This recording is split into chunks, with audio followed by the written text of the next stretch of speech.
লোটে মাছ রান্না করলেই কি ঘেটে কাদা হয়ে যায়? আর হবে না। এই রকমভাবে লোটে মাছ রান্না করুন, মাছ ভাঙবে না, কিন্তু টেস্ট হবে ফাটাফাটি।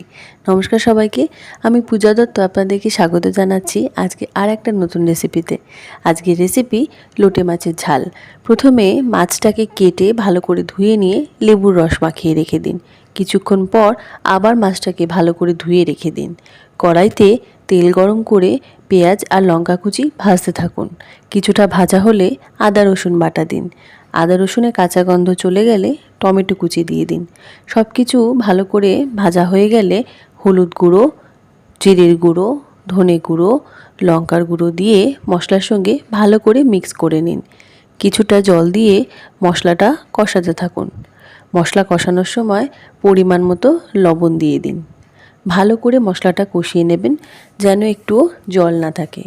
মশলাটা কষিয়ে নেওয়ার পরে মাছগুলোকে ওপর থেকে দিয়ে দিন। একবার উল্টে পাল্টে রেখে দেবেন, আর নাড়াবেন না। এই মাছ খুব তাড়াতাড়ি সিদ্ধ হয়ে যায়। কিছুক্ষণ পর নামিয়ে নিলেই রেডি লোটে মাছের ঝাল। ওপর থেকে ধনেপাতা দিয়ে পরিবেশন করুন। গরম ভাতের সঙ্গে এই মাছ জাস্ট ফাটাফাটি।